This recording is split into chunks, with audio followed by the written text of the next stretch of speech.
Sairam dear students, welcome to the second part of the chapter, that is exponents and radicals. ಪ್ರೀತಿಯ ಮಕ್ಕಳೇ, ಘಾತಾಂಕಗಳು ಮತ್ತು ಕರ್ಣಗಳು ಎಂಬ ಅಧ್ಯಾಯದ ಒಂದು ಎರಡನೇ ಭಾಗಕ್ಕೆ ಸ್ವಾಗತಿಸುತ್ತಾ, ನಾವು ಇಂದಿನ ತರಗತಿಯಲ್ಲಿ ಘಾತಾಂಕಗಳು ಮತ್ತು ಕರ್ಣಗಳೆಂಬ ಒಂದು ಅಧ್ಯಯನದಲ್ಲಿ ಘಾತಾಂಕಗಳ ಬಗ್ಗೆ ಅಧ್ಯಯನ ಮಾಡಿದ್ದೀವಿ. ಅವುಗಳನ್ನು ಸ್ವಲ್ಪ ಈಗ ನಾವು ಪುನರಾವರ್ತನೆ ಮಾಡೋಣ. ಏನನ್ನು ಕಲ್ತಿದ್ದೀವಿ ಅಂತಂದರೆ ಇಂದಿನ ಭಾಗದ ಒಂದು ಪುನರಾವರ್ತನೆ ಅಂತ ಅರ್ಥ. ನಾವು ಹಿಂದಿನ ಭಾಗದಲ್ಲಿ ಏನು ಮಾಡಿದ್ದೀವಪ್ಪ ಅಂತಂದರೆ ಈ ಘಾತಾಂಕಗಳ ನಿಯಮಗಳ ಬಗ್ಗೆ ಒಂದು ಅಧ್ಯಯನ ಮಾಡಿದ್ದೀವಿ. The first law of exponent a power n into a power n is equal to a power m plus n ಅಂತಕ್ಕಂಥ ಸೂತ್ರವನ್ನು ನೋಡಿದ್ವಿ. ಅದಕ್ಕೊಂದು ಎಕ್ಸಾಂಪಲ್, a ಘಾತ 5 ಗುಣಿಲೆ a ಘಾತ 3 ಈಸ್ ಈಕ್ವಲ್ ಟು a ಘಾತ 5 plus 3 is equal to a ಘಾತ 8 ಅಂತ ಆಗುತ್ತೆ. ಇದರ ಬಗ್ಗೆ ಸಾಕಷ್ಟು ಉದಾಹರಣೆಗಳನ್ನು ಕೂಡ ನಾವು ಬಿಡಿಸಿದ್ವಿ. ಅದೇ ರೀತಿ ಸೆಕೆಂಡ್ ಲಾ ಆಫ್ ಎಕ್ಸ್ಪೋನೆಂಟ್, ಇಲ್ಲಿ a power m b power n ಆಗಿದೆ, ಅದನ್ನು a ಪವರ್ n ಅಂತ ಮಾಡ್ಕೋಬೇಕು, is equal to a power m minus n. ಇದು ಎರಡನೇ ಒಂದು ಘಾತಾಂಕದ ನಿಯಮ. ಎಕ್ಸಾಂಪಲ್,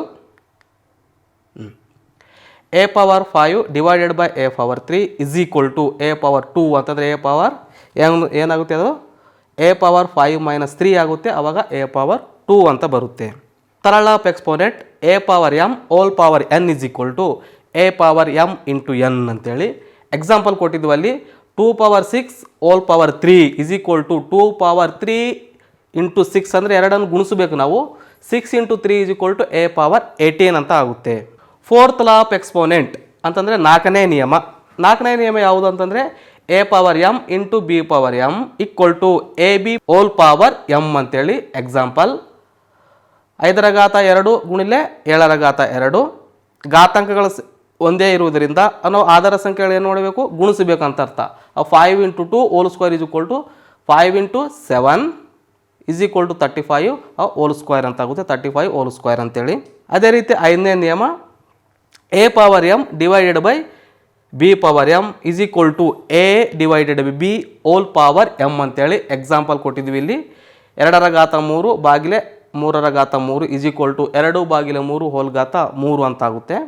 ನೆಕ್ಸ್ಟ್ 6ನೇ ನಿಯಮ a power 0 is equal to 1 ಅಂದರೆ a ಘಾತ 0 ಇಸ್ ಈಕ್ವಲ್ ಟು 1 ಅಂದರೆ ಯಾವುದೇ ಒಂದು ಆಧಾರ ಸಂಖ್ಯೆಯ ಘಾತ 0ಕ್ಕೆ ಸಮನಾಗಿದ್ದರೆ ಅದ್ರ ಬೆಲೆ 1ಕ್ಕೆ ಸಮನಾಗಿರುತ್ತೆ ಅಂತೇಳಿ ಎಕ್ಸಾಂಪಲ್ ಕೂಡ ಕೊಟ್ಟಿದ್ದೀವಿ. ಇಲ್ಲಿ 7ರ ಘಾತ 0 ಇಸ್ ಈಕ್ವಲ್ ಟು 1 ಅಂತೇಳಿ. ಓಕೆ, ನೆಕ್ಸ್ಟು 7ನೇದು 1 divided by a power minus m ಇದೆ, ಅದು ನ್ಯೂಮರೇಟರ್ನ ಡಿನಾಮಿನೇಟರಿಂದ ನ್ಯೂಮರೇಟರ್ಗೆ ಬಂದರೆ ಏನಾಗುತ್ತೆಪ್ಪ ಅಂತಂದರೆ a ಪವರ್ ಪ್ಲಸ್ n ಅಂತ ಆಗುತ್ತೆ. ಅದು ಎಕ್ಸಾಂಪಲ್ ಕೂಡ ಕೊಟ್ಟಿದ್ದೀವಿ ಅಲ್ಲಿ. 1 divided by 5⁻² equal to 5 power 2 ಅಂತ ಆಗುತ್ತೆ. ಇನ್ನೊಂದು ಎಕ್ಸಾಂಪಲ್ 3⁻5 ಇಸ್ ಈಕ್ವಲ್ ಟು, ಅದು ನ್ಯೂಮರೇಟರ್ನ ಡಿನಾಮಿನೇಟರ್ಗೆ ಬಂದರೆ 1 ಡಿವೈಡೆಡ್ ಬೈ 3 ಪವರ್ ಪ್ಲಸ್ 5 ಅಂತ ಆಗುತ್ತೆ. ಇಲ್ಲಿ 3ನೇ ಉದಾಹರಣೆ ನೋಡಿ, ಇಲ್ಲಿ 3 ಪವರ್ -5 ಡಿವೈಡೆಡ್ ಬೈ 7 ಪವರ್ -3 ಇದೆ. ಈಗ 7 ಪವರ್ -3 ನ್ಯೂಮರೇಟರ್ಗೆ ಅಂದರೆ ಅಂಶಕ್ಕೆ ಹೋದರೆ ಅದೇನಾಗುತ್ತೆ, 7 ಪವರ್ ಪ್ಲಸ್ 3 ಆಗುತ್ತೆ. ಅಂಶದಲ್ಲಿ ಇದ್ದದ್ದು ಛೇದಕ ಬಂದರೆ 3ರ ಘಾತ ಪ್ಲಸ್ 5 ಅಂತ ಆಗುತ್ತೆ. ಅದು ನಾವು ನಿಮಗೆ ಹೋಮ್ವರ್ಕನ್ನು ಕೊಟ್ಟಿದ್ವಿ. 1ನೇದು ಯಾವುದಪ್ಪ ಅಂತಂದರೆ express 760 as the product of powers prime numbers ಅಂತಂದರೆ 760 ಅವಿಭಾಜ್ಯ ಸಂಖ್ಯೆಗಳ ಗುಣಲಬ್ಧಗಳ ಘಾತಾಂಕ ರೂಪದಲ್ಲಿ ವ್ಯಕ್ತಪಡಿಸಿ ಅಂತ ಕೊಟ್ಟಿದ್ವಿ. ನಾವು 760 ಏನು ಮಾಡಬೇಕಪ್ಪ ಅಂತಂದರೆ ಅವಿಭಾಜ್ಯ ಸಂಖ್ಯೆಗಳಿಂದ ಭಾಗಿಸ್ಬೇಕು ನಾವು. ಈಗ 760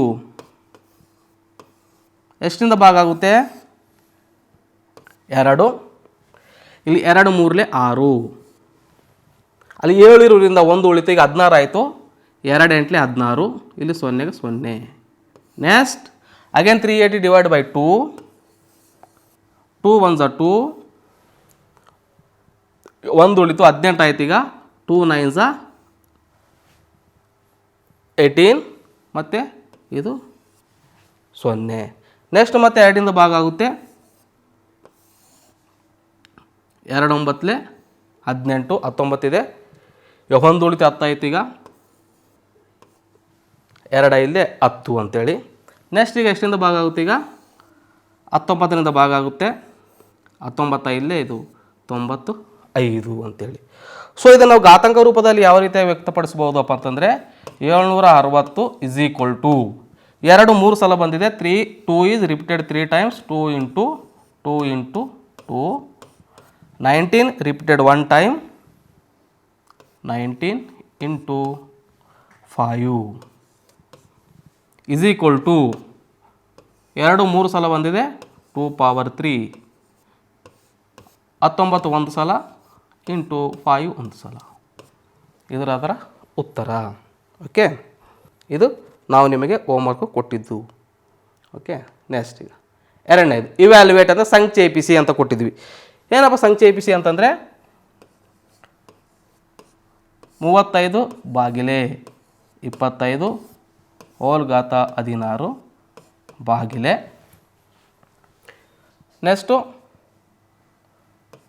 35 ಭಾಗಿಲೆ 25 ಹೋಲ್ ಘಾತ 13.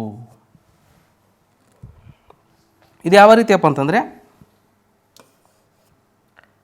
A power M divided by A power N. ನಾವೇನು ಬರ್ತೀವಿ ಇದು A power M minus N ಅಂತ ಅರ್ಥ. ಸೊ ಅದೇ ರೀತಿ ಇದನ್ನೀಗ ಎ ಇಸ್ ಈಕ್ವಲ್ ಟು ಏನಿದೆ ಇಲ್ಲಿ A is equal to 35 divided by 25. ಅದೇ ರೀತಿ M is equal to 16 and N is equal to 13 ಅಂತ ಇದೆ. ಓಕೆ, ನೆಕ್ಸ್ಟ್ ಈಗ ಆ ಸೂತ್ರದ ಪ್ರಕಾರ ಏನಾಗುತ್ತೆ 35 divided by 25 whole power 16 minus 13 equal to 35 divided by 25 whole power 16 minus 13 equal to 3. Next ಏನು ಮಾಡಬೇಕಪ್ಪ ಅಂತಂದ್ರೆ ಈಗ 35 ಈಸ್ ಈಕ್ವಲ್ ಟು ಹೆಂಗೆ ಬರಿಬೋದು ಅದನ್ನು ನಾವು 7 into 5 7 into 5 35 divided by 25 5 into 5 25 whole power 3. ಈಗ ನಾವು ಘಾತಾಂಕವನ್ನು ಅಪ್ಲೈ ಮಾಡೀಗ 7 power 3 into 5 power 3 divided by 7 power 3 5 power 3 into 5 power 3 is equal to 5 power 3 5 power 3 get cancel remaining terms 7 power 3 divided by 5 power 3. ಇದು ನಿಮ್ಮ ಉತ್ತರ. ಓಕೆ, ಒಂದು check ಮಾಡೋಣ ಈಗ 35 divided 25 whole power 16 minus 13 is equal to 16ದಾಗ 13 ಹೋದರೆ 3 ಉಳಿತೆ. ಅವಾಗ ಡೈರೆಕ್ಟ್ ಮಾಡಿದೀಗ 35 ಪವರ್ 3 ಡಿವೈಡೆಡ್ ಬೈ 25 ಪವರ್ 3 ಅಂತ ಆಗಬೇಕು. ಇದು ಈಗ 35 ಅನ್ನು 7 ಇಂಟು 5 35 ಹೋಲ್ ಪವರ್ 3 ಅಂದರೆ 7/3 ಇಂಟು 5/3 ಆಗುತ್ತೆ. ಇದು 25 ಅಂದರೆ 5 ಇಂಟು 5 25 ಹೋಲ್ ಪವರ್ 3 ಅಂದರೆ 5 ಪವರ್ 3 ಇಂಟು 5 ಪವರ್ 3 ಅಂತ ಆಗುತ್ತೆ. 5 power get cancel 5 power 3 divided by 5 power 3 into get cancel remaining terms ಯಾವೀಗ 7 ಪವರ್ 3 ಡಿವೈಡೆಡ್ ಬೈ 5 ಪವರ್ 3. ಅದು write the reciprocal of the each of the following. Reciprocal ಅಂತಂದರೆ ಅಂಶ ಹೋಗಿ ಛೇದ ಹೋಗಿ ಅಂಶವನ್ನು ಬರೀಬೇಕು. ನಾವು ಕೆಳಗಿನವುಗಳ ಋತ್ಕ್ರಮಗಳನ್ನು ಬರೆಯಿರಿ. ಒಂದನೇದು ಕೊಟ್ಟಿದ್ವಿ 5/4 ಅಂದರೆ 1 ಡಿವೈಡೆಡ್ ಬೈ 5/4 ಆಗುತ್ತೆ.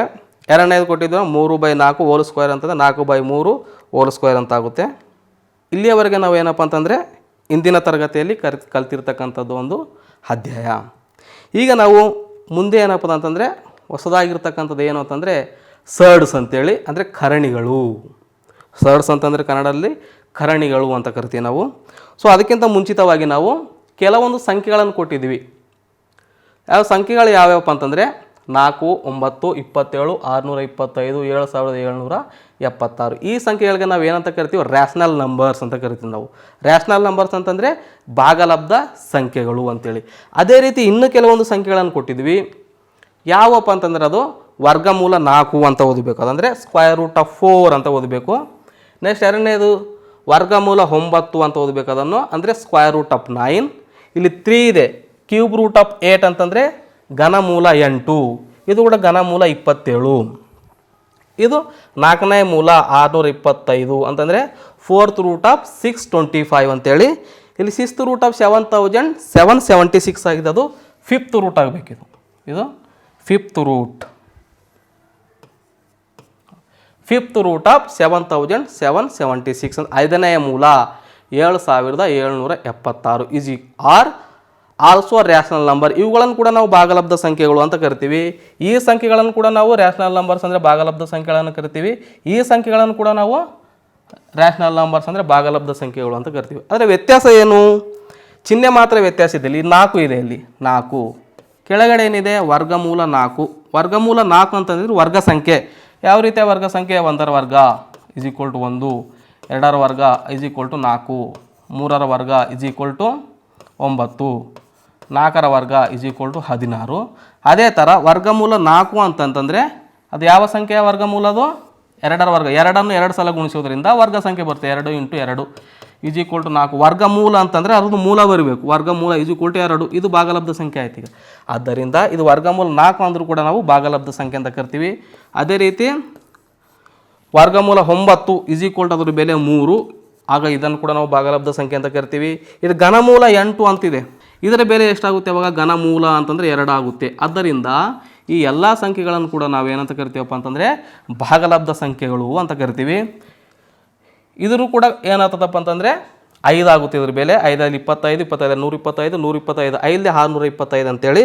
ಅದೇ ರೀತಿ ಇದ್ರದ್ದು ಬೆಲೆ ಏನಾಗುತ್ತೆಪ್ಪ ಅಂತಂದರೆ 6 ಅಂತ ಬರುತ್ತೆ. ಇವು ಪೂರ್ಣ ಘನ ಸಂಖ್ಯೆಗಳು, ವರ್ಗ ಸಂಖ್ಯೆಗಳು ಆಗಿರೋದ್ರಿಂದ ಈ ಸಂಖ್ಯೆಗಳನ್ನು ಕೂಡ ನಾವೇನಂತ ಕರಿತೀವಪ್ಪ ಅಂತಂದರೆ ಭಾಗಲಬ್ಧ ಸಂಖ್ಯೆಗಳು ಅಂತ ಕರಿತೀವಿ.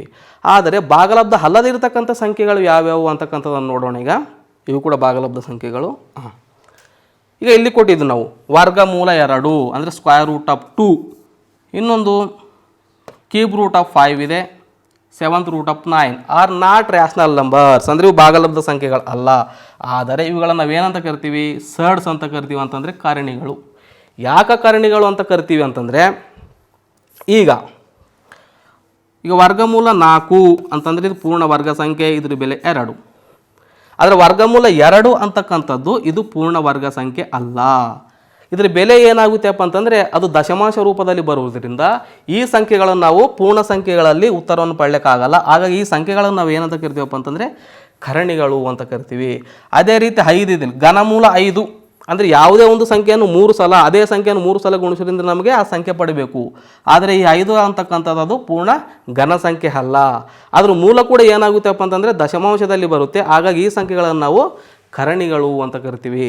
ಈ ಸಂಖ್ಯೆಗಳನ್ನು ನಾವು ಭಾಗಲಬ್ಧ ಸಂಖ್ಯೆಗಳು ಯಾಕಂತ ಕರಿತೀವಪ್ಪ ಅಂತಂದರೆ ಪೂರ್ಣ ವರ್ಗ ಸಂಖ್ಯೆಗಳು ಮತ್ತು ಪೂರ್ಣ ಘನ ಸಂಖ್ಯೆಗಳಾಗಿರೋದ್ರಿಂದ ಇವುಗಳನ್ನು ನಾವು ಭಾಗಲಬ್ಧ ಸಂಖ್ಯೆಗಳಂತ ಕರಿತೀವಿ. ಇವುಗಳನ್ನು ಯಾಕೆ ಭಾಗಲಬ್ಧ ಸಂಖ್ಯೆಗಳು ಅನ್ನಂಗಿಲ್ಲ, ಯಾಕೆ ಕರಣಿಗಳಂತ ಕರಿತೀವಪ್ಪ ಅಂತಂದರೆ ಈ ಸಂಖ್ಯೆಗಳ ಮೂಲ ನಾವು ನಿರ್ದಿಷ್ಟವಾಗಿ ಅಂದರೆ ಪೂರ್ಣ ಸಂಖ್ಯೆಯಲ್ಲಿ ವ್ಯಕ್ತಪಡಿಸಲು ಬರುವುದಿಲ್ಲ. ಹಾಗಾಗಿ ಈ ಸಂಖ್ಯೆಗಳನ್ನು ನಾವು ಕರಣಿಗಳು ಅಂತ ಕರಿತೀವಿ. ಹಾಗಾದರೆ ಕರಣಿಗಳು ಅಂತಂದರೆ ಸರ್ಡ್ಸ್ ಅಂತಂದರೆ ಏನಪ್ಪ ಅಂತಂದರೆ a surd is an irrational root of a rational number ಅಂತಂದರೆ ಅವುಗಳ ಮೂಲವನ್ನು ನಾವು ನಿರ್ದಿಷ್ಟವಾಗಿ ವ್ಯಕ್ತಪಡಿಸಲು ಬರುವುದಿಲ್ಲ. ಹಾಗಾಗಿ ಆ ಸಂಖ್ಯೆಗಳನ್ನು ನಾವು ಕರಣಿಗಳು ಅಂತ ಕರಿತೀವಿ. ಕರಣಿ ಒಂದು ಭಾಗಲಬ್ಧ ಸಂಖ್ಯೆಯ ಅಭಾಗಲಬ್ಧ ಮೂಲ. ಅದರ ಮೂಲ ಯಾವ ಸಂಖ್ಯೆ ಆಗಿರುತ್ತಪ್ಪ ಅಂದರೆ ಆ ಭಾಗಲಬ್ಧ ಸಂಖ್ಯೆ ಆಗಿರುತ್ತೆ. ಆದ್ದರಿಂದ ಇವುಗಳನ್ನು ನಾವು ಕರಣಿಗಳು ಅಂತ ಕರಿತೀವಿ. ಅರ್ಥ ಆಯ್ತಲ್ಲ? ಈಗ ಕರಣಿಗಳು ಆದ ನಂತರ ನಾವೇನು ನೋಡಿದೀವಪ್ಪ ಅಂತಂದರೆ ವರ್ಗಮೂಲ, ಘನಮೂಲ, 4ನೇ ಮೂಲ, 5ನೇ ಮೂಲ ಅಂತಕ್ಕಂಥ ಸಂಖ್ಯೆಗಳನ್ನು ನೋಡಿದ್ವಿ. ಯಾವ ರೀತಿ ಹೇಗಪ್ಪ ಅಂತಂದರೆ ವರ್ಗಮೂಲ 2, ಘನಮೂಲ 4, 5ನೇ ಮೂಲ 6 ಈ ಥರ ಒಂದು ಸಂಖ್ಯೆಗಳನ್ನು ನೋಡಿದ್ವಿ. ಈಗ ನಾವು ಇಲ್ಲಿ ನಾವು ಯಾವುದೇ ಇಲ್ಲಿ 3 ಇದೆ, ಇಲ್ಲಿ 5 ಇದೆ, ಇಲ್ಲಿ 4ನೇ ಮೂಲ 10 ಇದೆ, ಇಲ್ಲಿ 4 ಇದೆ. ಇಲ್ಲಿ ಯಾವುದೇ ಸಂಖ್ಯೆ ಕೊಟ್ಟಿಲ್ಲ ಅಂತಂದರೆ ಅದು 2 ಅಂತ ತೊಗೋಬೇಕು. ನಾವು ಯಾವುದೇ ಸಂಖ್ಯೆ ಕೊಟ್ಟಿಲ್ಲ ಅಂತಂದ್ರೆ ನಾವು ಅದನ್ನು 2 ಅಂತ ಪರಿಗಣಿಸಬೇಕು. ಆದರೆ ನಾವು ಈ ಸಂಖ್ಯೆಗಳಿಗೆ ಏನಂತ ಕರಿತೀವಿ ಅಂತಕ್ಕಂಥದ್ದು ನೋಡೋಣ. ಈ ಸಂಖ್ಯೆಗಳೇನಂತ ಕರಿತೀವಿ, ಈ ಸಂಖ್ಯೆಗಳಿಗೆ ಏನಂತ ಕರಿತೀವಿ, ಈ 3ಕ್ಕೆ ಏನಂತ ಕರಿತೀವಿ, 4ಕ್ಕೆ ಏನಂತ ಕರಿತೀವಿ ಅಂತಕ್ಕಂಥದ್ದನ್ನು ಈಗ ನಾವು ನೋಡೋಣ. a ಪವರ್ n ಆಲ್ರೆಡಿ ನಾವು ಎಕ್ಸ್ಪೋನೆಂಟ್ಸ್ ಅಲ್ಲಿ ನೋಡಿದ್ದೀವಿ. ಎನ್ನಿಗೆ ನಾವು ಎಕ್ಸ್ಪೋನೆಂಟ್, ಇಂಡೆಕ್ಸ್ ಅಥವಾ ಪವರ್ ಅಂತ ಕರಿತೀವಿ. ಅಂದರೆ ಘಾತ ಸೂಚಿ ಅಂತ ಕರಿತೀವಿ. ಈ ಎಗೆ ಏನಂತ ಕರಿತೀವಪ್ಪ ಅಂತಂದರೆ ನಾವು ಆಧಾರ ಸಂಖ್ಯೆ ಅಂತಂದರೆ ಬೇಸ್ ಅಂತ ಕರಿತೀವಿ. p into nth root of A, p nನೇ ಮೂಲ ಎ ಅಂತ ಹೋಗ್ಬೇಕು. p nನೇ ಮೂಲ ಎ ಅಂತ ಅನ್ಬೇಕು. ಅದನ್ನು p into nth root of A. ಪಿಗೆ ಏನಂತ ಕರಿತೀವಿ ನಾವು ಅಂತಂದರೆ ಸಹಗುಣಕ ಅಂತ ಕರಿತೀವಿ ನಾವು ಅದನ್ನು. ಎಗೆ ನಾವು ರೆಡಿಕ್ಯಾಂಟ್ ಅಥವಾ ರೆಡಿಕಾಲ್ ಅಂತ ಕರಿತೀವಿ, ಕರಣೀಯ ಅಂತ ಕರಿತೀವಿ ಕನ್ನಡದಲ್ಲಿ. ಎನ್ನಿಗೆ ನಾವು ಏನಂತ ಕರಿತೀವಪ್ಪ ಅಂದ್ರೆ ಆರ್ಡರ್ ಅಂತ, ಕ್ರಮ, ಕರಣೀಯ ಕ್ರಮ. ಇದು ಕರಣೀಯ ಅಥವಾ ರೆಡಿಕ್ಯಾಂಟ್ ಅಥವಾ ರೆಡಿಕಲ್. ಇದಕ್ಕೆ ಕೊಯ್ಪಿಸಿಯಂಟ್ ಅಂದರೆ ಸಹಗುಣಕ. ಇದು ಒಟ್ಟಾಗಿ ನಾವು ಏನಂತ ಕರಿತೀವಪ್ಪ ಅಂತಂದ್ರೆ ಸರ್ಡ್ ಅಂತ. ಇದೊಂದು ಕರಣೀಯ ಒಂದು ರೂಪ ಅಂತಕ್ಕಂಥದ್ದನ್ನು ನಾವು ಕರಿತೀವಿ. ಕರಣಿಯಲ್ಲಿ ಎಷ್ಟು ಭಾಗಗಳು ಬಂದಿವೆ ಈಗ? ಕರಣೀಯ ಕ್ರಮ ಅಂದರೆ order of the surd, coefficient of the surd ಅಂತಂದರೆ ಕರಣೀಯ ಸಹಗುಣಕ, ಇದು ರೆಡಿಕ್ಯಾಂಟ್ ಅಥವಾ ಕರಣೀಯ. ಒಟ್ಟು ನಾವು 3 ಭಾಗಗಳಾಗಿ ವಿಂಗಡಣೆ ಮಾಡ್ತೀವಿ.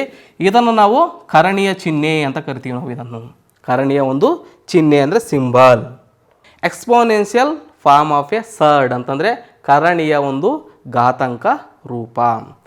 ಅದಕ್ಕೊಂದು ಫಾರ್ಮುಲಾ ಇದೆ, ಏನಪ್ಪ ಅಂತಂದರೆ nth root of A is equal to A power 1/n ಅಂತ ಇದೆ. ಅಲ್ಲಿ ಈ 1 ಎಲ್ಲಿಂದ ಬಂತಂದರೆ ಇದರದ್ದು ಘಾತ ಅಂತ ಅರ್ಥ. ಏನಿಲ್ಲ ಅಂತಂದ್ರೆ ಅಲ್ಲಿ ಘಾತ 1 ಇರುತ್ತೆ. ಹಾಗಾಗಿ 1/n ಅಂತಂದರೆ ಅದು ಕರಣೀಯ ಕ್ರಮ.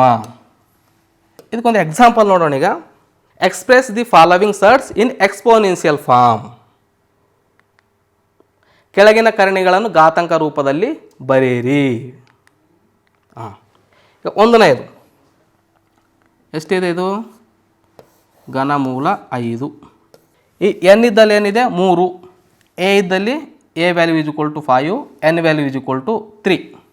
Exponential form in place of A is equal to 5. In place of 1 power ಇದ್ರದ್ದು ಏನಿಲ್ಲ ಅಂದ್ರೂ ಕೂಡ ಘಾತಾಂಕ 1 ಆಗಿರುತ್ತೆ. 1/3 ಅದರದ್ದು ಇಲ್ಲಿ ಉತ್ತರ. 5th root of 7 square equal to 3 is the coefficient, so therefore you have to bracket the 7.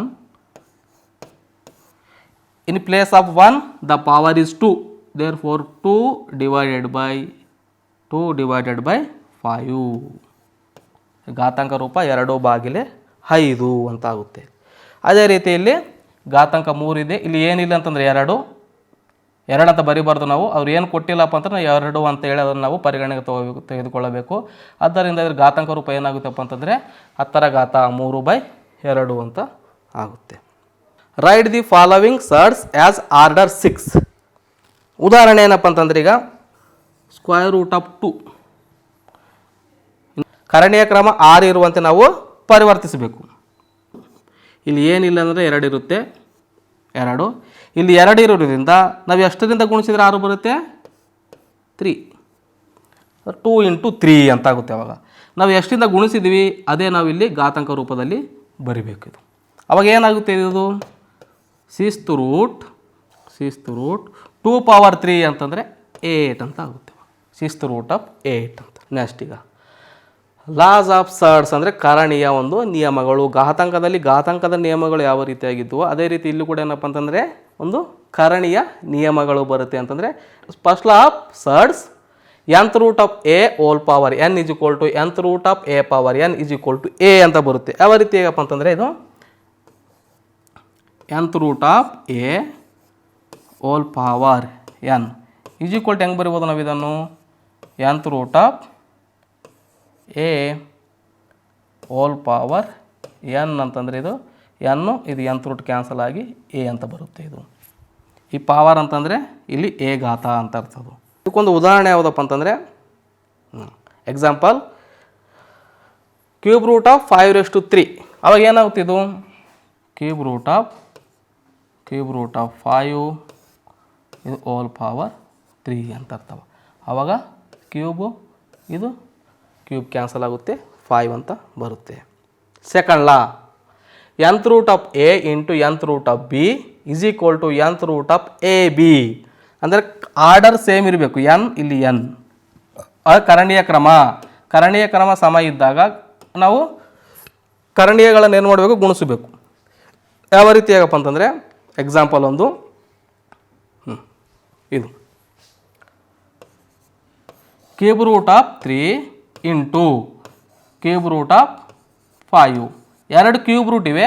ಆದ್ದರಿಂದ so cube root of 3 into 5 is equal to cube root of 15 ಅಂತ ಬರುತ್ತೆ. ಅದು ಇನ್ನೊಂದು ಎಕ್ಸಾಂಪಲ್ ಯಾವುದಪ್ಪ ಅಂತಂದರೆ 3ನೇ ಎಲ್ಲ ಏನು ಹೇಳುತ್ತೆ? nth root of a divided by nth root of b is equal to nth root of a divided by b. Cube root of 15 divided by cube root of 5.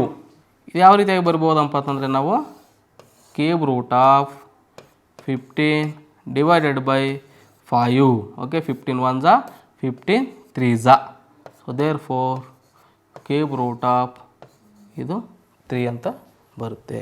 ಇದು ಕೂಡ ಏನಪ್ಪ ಅಂತಂದರೆ ಕರ್ಣೀಯ ಕ್ರಮ ಆರ್ಡರ್ ಸೇಮ್ ಇದ್ದಾಗ ಮಾತ್ರ ನಾವು ಒಂದೇ ಇದ್ದಾಗ ಮಾತ್ರ ನಾವು ಗುಣಿಸ್ಬೋದು ಅಥವಾ ಭಾಗಿಸ್ಬೋದು. ಇಲ್ಲಂತಂದರೆ ನಮಗೆ ಭಾಗಿಸೋದು ಅಥವಾ ಗುಣಿಸೋದು ಬರೋಂಗಿಲ್ಲ. Fourth law, nth root of a power p is equal to mnth root of a power pm ಅಂತಂದರೆ ಇಲ್ಲಿ ಏನು ಮಾಡಿದ್ವಿ ನಾವು ಎನ್ನಿಗೆ ಎಮ್ನಿಂದ ಗುಣಿಸಿದ್ವಿ. ಇಲ್ಲಿ ಎನ್ನಿಗೆ ಎಮ್ನಿಂದ ಗುಣಿಸಿವಪ್ಪ ಅಂತಂದರೆ ಇಲ್ಲಿ ಪಿ ಕೂಡ ನಾವು ಎಮ್ಮಿಂದ ಗುಣಿಸಬೇಕು ಅಂತ ಅರ್ಥ. ಯಾವ ರೀತಿಯಾಗಪ್ಪ ಅಂತಂದರೆ ಇಲ್ಲಿ ಕ್ಯೂಬ್ ರೂಟ್ ಆಫ್ 15 ಅಂತ ಇದೆ. Cube root of 15 this is equal to ಇಲ್ಲಿ 6 ಬಂದಿದೆ. ಯಾವ ರೀತಿಯಾಗಿ 6 ಬಂದಿದೆಯಪ್ಪ ಅಂತಂದರೆ ಈಸ್ ಈಕ್ವಲ್ ಟು ಆಲ್ರೆಡಿ 3 ಇದೆ, ಇಲ್ಲಿ 2ನಿಂದ ಗುಣಿಸಲ್ಪಟ್ಟಿದೆ ಅಂತ ಅರ್ಥ. ಅದು ಅಂದರೆ 3 × 2 ಅಂತ ಆಗುತ್ತೆ. 3 × 2 ಇದು ಕೂಡ 6 ಆಗುತ್ತೆ. ಅವಾಗ ನಾವು 2ರಿಂದ ಗುಣಿಸೋದ್ರಿಂದ 15⁻²² ಅಂತ ಮಾಡಬೇಕು. ಅದು ಆವಾಗ ಏನು ಬರುತ್ತೆಪ್ಪ ಅಂತಂದರೆ 3 × 2 is equal to 6, 15² is equal to 225. Next fifth law of exponent. ಇದು nth root a equal to mn root of a ಅಂತೇಳಿ. ಎಕ್ಸಾಂಪಲ್ ಏನು ಅಂತಂದರೆ cube root of square root of 5 is equal to 6th root of 5 ಅಂತ ಬಂದಿಲ್ಲ. ಯಾವ ರೀತಿಯಾಗಿ 6th root of 5 ಬಂದಿದೆ ಅಂತಂದರೆ ಇಲ್ಲಿ 3 ಇದೆ, ಇಲ್ಲಿ ಏನಿಲ್ಲ ಅಂದರೆ 2 ಇರುತ್ತೆ ಅಂತ ಅರ್ಥ. ಅವಾಗ ಎರಡನ್ನು ಗುಣಿಸ್ಬೇಕು ನಾವು. ಅವಾಗ ಏನಾಗುತ್ತೆ, ಇದು 3 × ಇದು 2 ಅಂತ ಅರ್ಥ. ಅವಾಗ 6 ರೂಟ್ ಆಫ್ 5 ಅಂತ ಆಗುತ್ತೆ ಅದು. ಓಕೆ, ಇನ್ನೊಂದು ಎಕ್ಸಾಂಪಲ್ ಯಾವುದಪ್ಪ ಅಂತಂದರೆ 4th root of cube root of 6 ಅಂತಿದೆ. ದಿಸ್ ಈಸ್ ಈಕ್ವಲ್ ಟು ಏನಾಗುತ್ತೆ 12th root 4 × 3 is equal to 12th root of 6. ಇದು ಅದಕ್ಕೆ ಇನ್ನೊಂದು ಉದಾಹರಣೆ. ಪ್ಯೂವರ್ ಆ್ಯಂಡ್ ಮಿಕ್ಸ್ಡ್ ಸರ್ಡ್ಸ್ ಅಂತಂದರೆ ಶುದ್ಧ ಮತ್ತು ಮಿಶ್ರ ಕರಣಿ ಅಂತೇಳಿ ಪ್ಯೂವರ್ ಆ್ಯಂಡ್ ಮಿಕ್ಸ್ಡ್ ಸರ್ಡ್ಸ್ ಅಂತ ಕರಿತೀವಿ ನಾವು. ಅಂದರೆ ಶುದ್ಧ ಅಂದರೆ ಪ್ಯೂವರ್, ಮಿಶ್ರ ಅಂತಂದರೆ ಮಿಕ್ಸ್ಡ್ ಸರ್ಡ್ಸ್ ಅಂತೇಳಿ. ಈಗ coefficient of pure surd is 1. Coefficient of pure is ಅಂತಂದರೆ ಅದರ ಸಹಗುಣಕ 1ಕ್ಕೆ ಸಮನಾಗಿರಬೇಕು. ಶುದ್ಧ ಕರಣಿಯ ಸಹಗುಣಕ 1 ಆಗಿದ್ದರೆ ಅದನ್ನೇನಂತ ಕರಿತೀವಿ ನಾವು ಶುದ್ಧ ಕರಣಿ ಅಂತ ಕರಿತೀವಿ. ಉದಾಹರಣೆ ಯಾವುದಪ್ಪ ಅಂತಂದರೆ ಎಕ್ಸಾಂಪಲ್ ಕ್ಯೂಬ್ ರೂಟ್ ಆಫ್ 24. ಇದರ ಸಹಗುಣಕ ಏನೂ ಇಲ್ಲ ಅಂತಂದ್ರೂ ಕೂಡ ಅದು 1ಕ್ಕೆ ಸಮ ಅಂತ ಅರ್ಥ. ಆದ್ದರಿಂದ ಅದನ್ನು ನಾವು ಯಾವ ಕಾರಣ ಅಂತ ಕರಿತೀವಿ ಶುದ್ಧ ಕರಣಿ. The coefficient of cube root of 24 is equal to 1.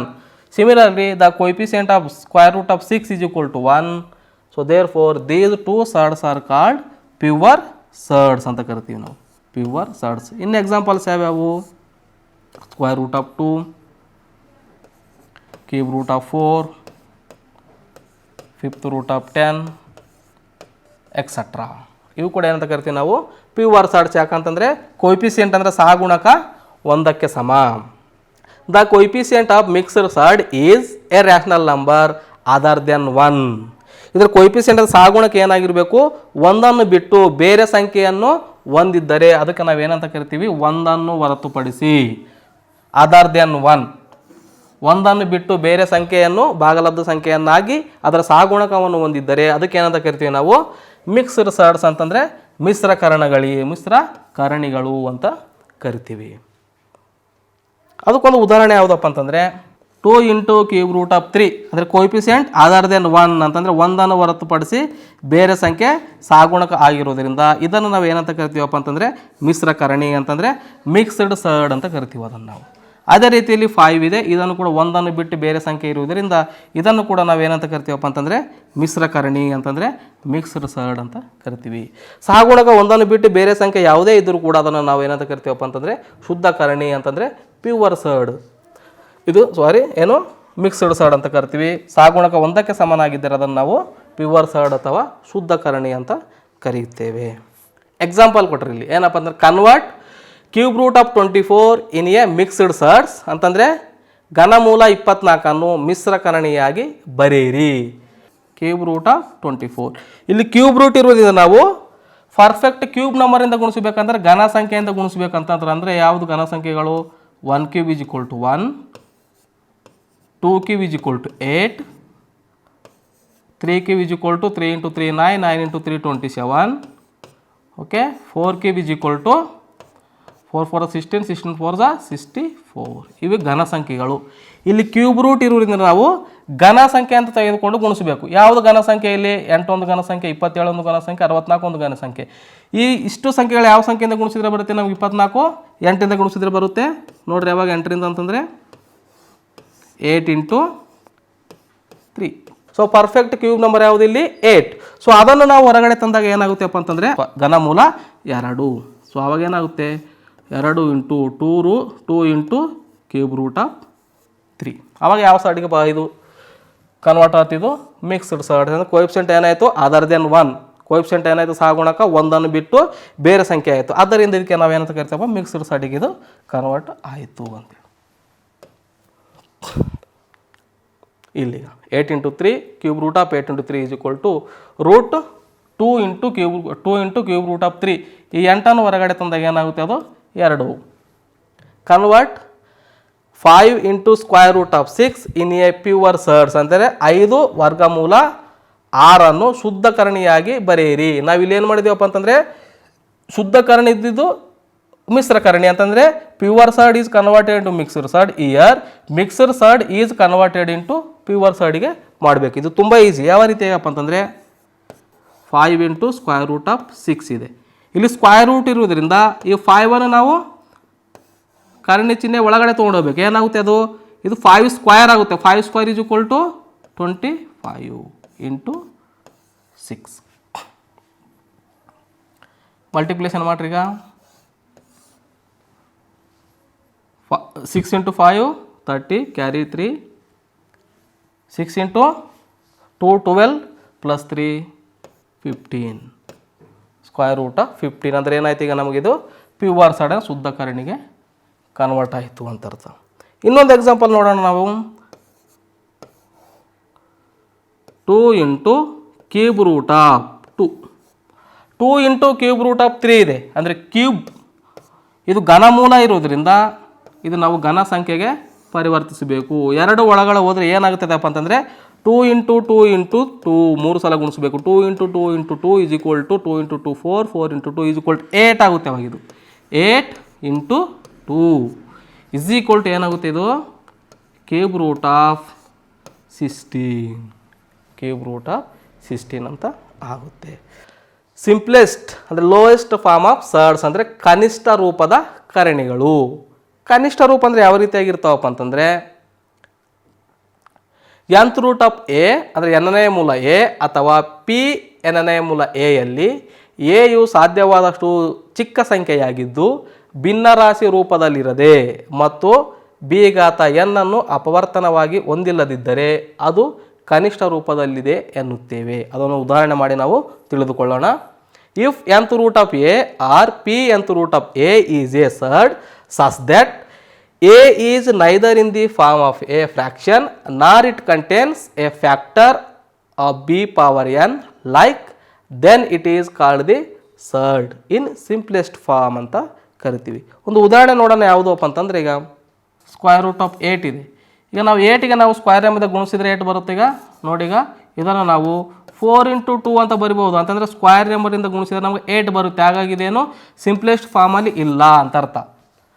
Simplest ಫಾರ್ಮಲ್ಲಿ ಯಾವುದು ಇರುತ್ತೆ ಅಪ್ಪ ಅಂತಂದರೆ ಯಾವ್ದಾರು ಇದು ಸ್ಕ್ವೇರ್ ನಂಬರ್ ಅಲ್ಲ, ಯಾವ್ದಾರು ಒಂದು ಸ್ಕ್ವೇರ್ ನಂಬರಿಂದ ಗುಣಿಸಿದರೆ 6 ಬರೋಂಗಿಲ್ಲ. ಅಂತಂದರೆ ಆಲ್ರೆಡಿ ಏನಿದೆ ಅಪ್ಪ ಅಂತಂದರೆ ಅದು ಸಿಂಪ್ಲೆಸ್ಟ್ ಫಾರ್ಮಲ್ಲಿ ಕನಿಷ್ಠ ರೂಪದಲ್ಲಿ ಇದೆ. ಅಂತಂದರೆ ಯಾವುದೇ ಒಂದು ವರ್ಗ ಸಂಖ್ಯೆಯಿಂದ ಗುಣಿಸಿದರೆ 6 ಬರೋಂಗಿಲ್ಲ. ಆದ್ದರಿಂದ ಇದು ಆಲ್ರೆಡಿ 6 ಏನಪ್ಪ ಅಂತಂದರೆ ವರ್ಗಮೂಲ 6 ಅಂತಕ್ಕಂಥದ್ದು ಏನು ಸರಳ ರೂಪದಲ್ಲಿ ಇದೆ ಅಂತ. ಅದೇ ರೀತಿ 2 ಇಂಟು ಘನಮೂಲ 15 ಅಂತ ಇದೆ. ಈ ಘನಮೂಲ 15 ಅಂತಂದ್ರೆ ಯಾವುದಾದ್ರೂ ಒಂದು ಘನ ಸಂಖ್ಯೆಯಿಂದ ನಾವು ಗುಣಿಸಿದಾಗ 15 ಬರಬೇಕು. ಇಲ್ಲಿ 15 ಅಂತಕ್ಕಂಥದ್ದು ಯಾವುದೇ ಒಂದು ಘನ ಸಂಖ್ಯೆ ಅಂತ ತೆಗೆದುಕೊಂಡು ಒಂದು ಗುಣಿಸಿದರೆ ನಮ್ಗೆ 15 ದೊರೆಯುವುದಿಲ್ಲ.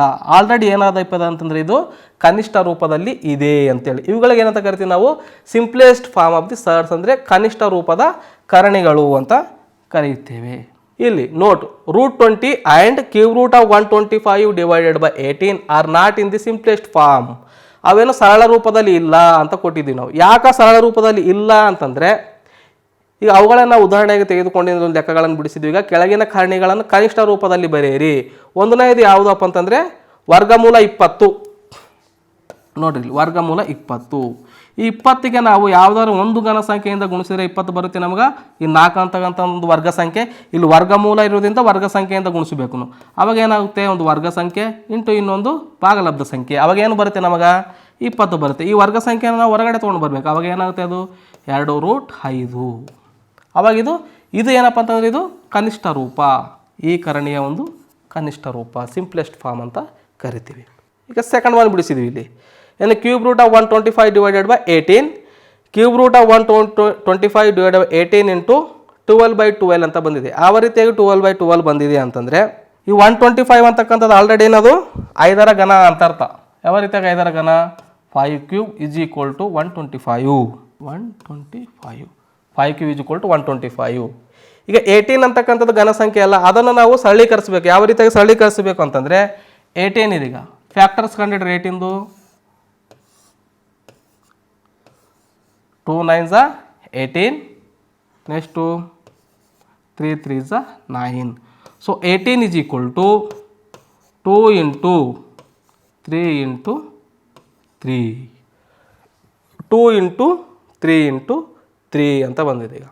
ಈಗ ಇದು ಘನ ಸಂಖ್ಯೆ ಆಗಬೇಕು ಅಂತಂದರೆ ಇಲ್ಲಿ 3 2 ಸಲ ಬಂದಿದೆ, ಇನ್ನೂ ಒಂದೇನು ಒಂದು 3 ಕಡಿಮೆ ಬಿದ್ದಿದೆ ಅಂತ ಅರ್ಥ.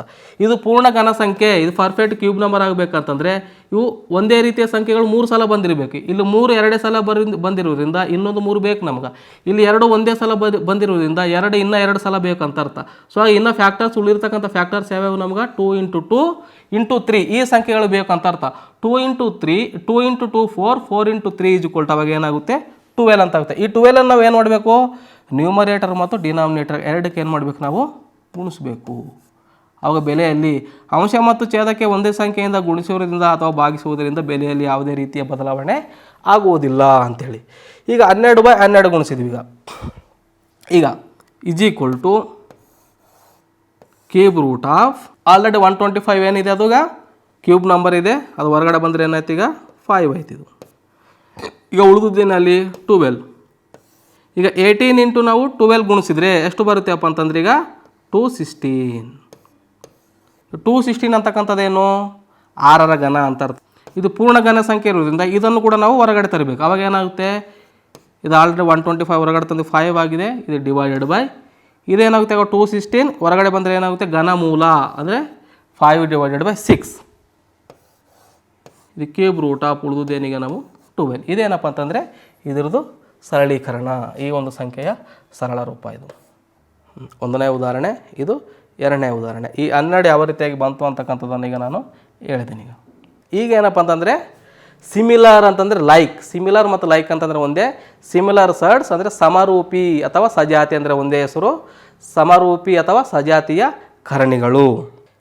ಡೆಫಿನೇಷನ್ ಏನಪ್ಪ ಅಂತಂದರೆ 2 ಅಥವಾ 2ಕ್ಕಿಂತ ಹೆಚ್ಚು ಕರಣಿಗಳಲ್ಲಿ ಅವುಗಳ ಕನಿಷ್ಠ ರೂಪದಲ್ಲಿದ್ದಾಗ ಕರಣೀಯ ಕ್ರಮ ಮತ್ತು ಕರಣೀಯಗಳು ಒಂದೇ ಆಗಿದ್ದರೆ ಅವುಗಳನ್ನು ಸಜಾತಿಯ ಕರಣಿಗಳು ಅಂತ ಕರಿತೀವಿ. If the radicals and radicands of the 2 or more surds in their simplest form are same then they are called like surds ಅಂತ ಕರಿತೀವಿ. ಒಂದು ಉದಾಹರಣೆ ಮಾಡೋಣ ಯಾವ ರೀತಿಯಾಗಿರ್ತಾವೆ ಅಂತೇಳಿ. ಎಕ್ಸಾಂಪಲ್ ಇಲ್ಲಿ ಫಸ್ಟ್ ಎಕ್ಸಾಂಪಲ್ ಏನಿದೆ ಇಲ್ಲಿ, ಇನ್ ಈ ಸರ್ಡ್ ಆರ್ಡರ್ ಆ್ಯಂಡ್ ರೆಡಿಕ್ಯಾಂಟ್ ಎರಡು ಬರೀರಿ. In each surd order is equal to 3. ಪ್ರತಿಯೊಂದು ಕೋಎಫಿಷಿಯಂಟ್ ಎಷ್ಟಾರು ಇರ್ಲಕ್ಕ, ಕೋಎಫಿಷಿಯಂಟ್ ನಮಗೆ ಬೇಕಾಗಿಲ್ಲ. Order is equal to 3 and also in each surd the radicand ಅಂತಂದರೆ ಕರಣೀಯ 5. ಇವುಗಳನ್ನು ನಾವು ಏನಂತ ಕರಿತೀವಿ ಅವಾಗ ಸಿಮಿಲರ್ ಸರ್ಡ್ಸ್ ಅಂತ ಕರಿತೀವಿ. ಸಿಮಿಲರ್ ಸರ್ಡ್ಸ್. ಅಂತಂದರೆ ಸಮರೂಪಕರಣಿಗಳು.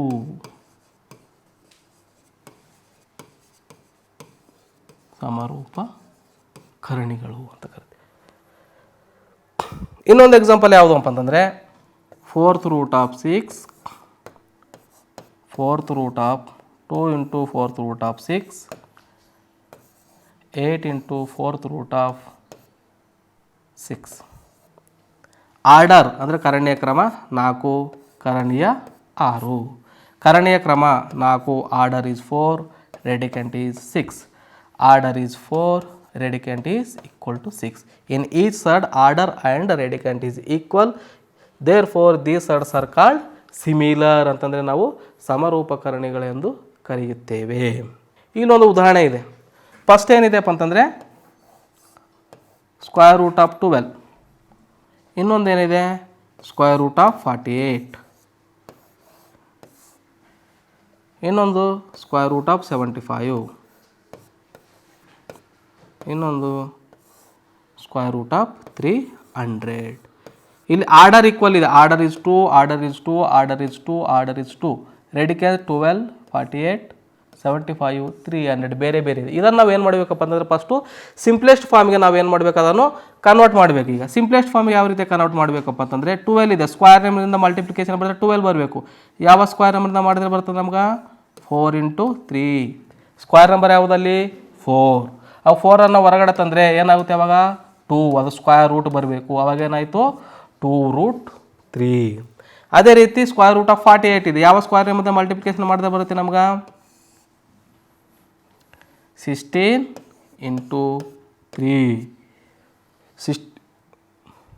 16 into 3 ಏನಾಯ್ತು ಅವಾಗ 16 ಇದೆ ಸ್ಕ್ವೇರ್ ನಂಬರ್. ಅದನ್ನು ನಾವು ಔಟ್ಸೈಡ್ ತಂದರೆ ಏನಾಯ್ತು ಅವಾಗ ಅದ್ರ ಸ್ಕ್ವೇರ್ ರೂಟ್ ಬರಬೇಕು, 4 ಆಗುತ್ತೆ, √3.